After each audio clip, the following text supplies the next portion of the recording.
바로 시작하겠습니다. 먼저 제노아와 US 레체의 경기를 분석해 보도록 하겠습니다. 제노아 이탈리아 1부 11위 승무무무승입니다. 바델지와 프렌드럽이 징계로 이탈했습니다. 전술의 중심인 중원에 공백이 생겼습니다.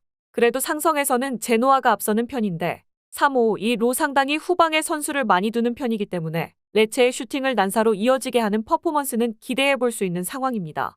레체의 후술할 약점이 제노아의 투톱인 구드문드손과 레테규에게 줄 장점도 충분히 있는 상태입니다. 레체 이탈리아 1부 14위 페페무페페입니다. 레체가 제노아를 상대로도 어려운 상황을 보여줄 가능성이 높습니다. 일단 원정에서는 아직 승리가 없는 상태인데 에너지 레벨을 쥐어짜내서 압박하는 것이 피로도가 있는 원정에서는 수비적인 간격 유지에 도움이 되는 모습은 아닙니다. 레체가 과감하게 슈팅을 만들어내는 모습은 있지만 제노와 같이 박스 진입을 잘 차단하는 팀을 상대로는 정확도도 제법 떨어지는 편입니다. 두 명의 중원 핵심이 이탈했다는 점은 아쉽다고 하더라도 결국 상성에서 제노아가 앞설 것입니다. 후방에 사람을 많이 두면서 레체의 슈팅을 난사로 이의지게 할 수 있을 것이고 레체가 원정에서는 체력적인 문제로 인해서 간격 유지가 잘 안 되는 것도 참고할 수 있을 것입니다. 제노아가 우세할 것으로 봅니다. 다음은 몬차와 사수올로의 경기를 분석해 보도록 하겠습니다. 몬차 이탈리아 1부 12위 페무승페페입니다. 사수올로를 상대로는 상성에서 제법 괜찮습니다. 적어도 중앙에서의 단단한 모습을 보여주는 유형이기 때문인데 사수올로가 중원에서 밀리면 수비의 부하가 심하게 오는 편이고 공격에서도 측면에 매달려야 해서 기복이 상당히 심한 축에 들어갑니다. 물론 몬차도 에이스 펫이나도 창조성이 있는 선수라고 하기는 어려워 사수올로를 상대로는 한 골차 이상을 내지는 못하는 모습이 다수입니다. 사수올로 이탈리아 1부 15위 페페페 승패입니다. 중원이 단단한 팀에게는 앞서 언급한 이유 때문에 약한 편입니다. 최근 당한 패배도 유베, 아탈란타, 밀란, 제노아 등 중원에서의 힘이 상당한 팀들입니다. 결국 올 시즌에 3명 미드필더가 제 역할을 하지 못하고 있는 것이 밸런스에서의 기복을 보여주는 것으로 볼 수 있을 것으로 보입니다. 측면을 활용하려고 해도 윙어들도 중원이 공배급을 잘 못하면 버로우를 타야 하는 경우가 다수입니다. 중원이 단단한 유형이기 때문에 사수올로의 밸런스 유지에 필요한 요건을 붕괴시킬 수 있는 전력입니다. 물론 중원에서의 창조성은 부족한 편이라서 한 골 이상의 차이를 얻어내는 것은 어려울 수 있겠지만 주도권을 잡으면 사수올로의 박스 안 수비 불안과 공격에서의 측면 의존도 증가를 만들 수 있습니다. 몬차가 우세할 것으로 보는 매치입니다. 다음은 엘라스 베로나와 프로시노네의 경기를 분석해 보도록 하겠습니다. 베로나 이탈리아 1부 18위 승패입니다. 최근 베로나가 이긴 상대들의 특성에 집중할 필요가 있습니다.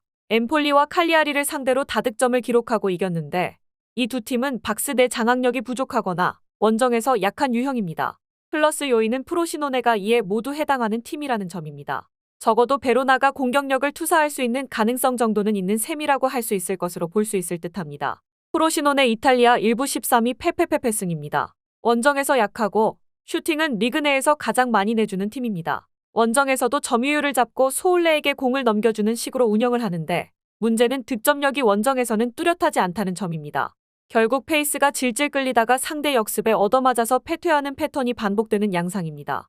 그나마 베로나가 팀적으로 뭔가를 하는 팀이 아니라는 점이 위안이라고 할 수는 있겠습니다. 적어도 슈팅을 많이 주는 팀과 원정에서 약한 팀을 상대할 때에는 이기는 모습을 보여주는 중입니다. 프로시노네가 이 명제에 모두 해당하는 팀이고 특히 공격력이 원정에서 매우 부족하다는 점이 프로시노네의 발목을 잡을 것입니다. 물론 베로나도 팀적인 모습보다는 개인에 의존하는 편이라 다득점과 친한 팀까지는 아닙니다. 베로나가 우세할 듯합니다. 마지막으로 셀타비고와 지로나의 경기를 분석해 보도록 하겠습니다. 셀타비고 스페인 1부 16위 승무승패패입니다. 냉정하게 중원에서의 수비가 요즘에는 되는 분위기지만 공격에서는 신뢰를 하기 어려운 것이 사실입니다. 특히 측면에 매달리면서 중원을 삭제해버리는 양상이 짙은데 정작 롱볼의 성공률도 높지 않은 것이 사실입니다. 결국 지로나와의 화력 싸움에서는 상대가 되지 않는다고 보아야 할 것입니다. 그나마 지로나와 비슷한 아틀레티코, 빌바오를 상대로는 3골 이상 실점하는 등 꽤 크게 당했습니다. 지로나 스페인 1부 1위 승무승패입니다. 마요르카에게 지면서 수비적인 난조가 우려가 되는 상태지만 사비오와 스투아니가 득점을 기록하면서 지로나의 장점인 득점력은 유지가 되고 있다는 것을 보여준 것에 의의를 둘 수 있을 것입니다. 애초에 수비적인 이슈도 셀타비고가 중앙에서의 정교함을 전혀 보장하기 어려운 팀이라 한 골 정도의 피해로 줄일 수 있을 것으로 보는 것이 옳을 것입니다. 한 골 정도의 피해를 당한다고 하더라도 화력 싸움에서는 상대가 안 된다고 보는 것이 옳을 것으로 보이기 때문입니다. 중원을 삭제하고 측면에만 셀타비고가 매달리고 있으며 정작 역습의 주요 옵션인 롱볼도 컨디션이 아주 좋아 보이는 상황이 아닙니다. 지로나가 승리를 기록할 것으로 봅니다.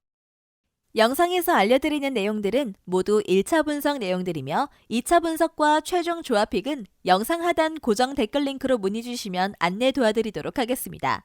시청해주셔서 감사합니다. 아직도 혼자 분석하고 계신가요? 이슬TV 스포츠 정보방에서는 실시간 스포츠 커넥션을 통한 소통하는 관리 시스템으로 확실한 수익을 전해드리고 있습니다. 정보방 입장 조건은 없으며 일반인들은 쉽게 접할 수 없는 배당 흐름 분석, 모든 경기 라인업과 결장자, 마지막으로 분석 모델링을 통한 최종 조합픽까지 무료로 제공해드리고 있습니다. 물론 마음에 안 들면 둘러보시고 나가셔도 됩니다. 혼자 하면 단기간으로 수익을 볼 수도 있겠지만 함께 하면 장기간으로 꾸준한 수익이 가능합니다. 정보방 무료 참여하시고 꾸준한 수익을 원하시는 분들은 영상 고정 댓글 링크로 문의 주시면 안내 도와드리겠습니다. 늦지 않았습니다. 함께 합시다.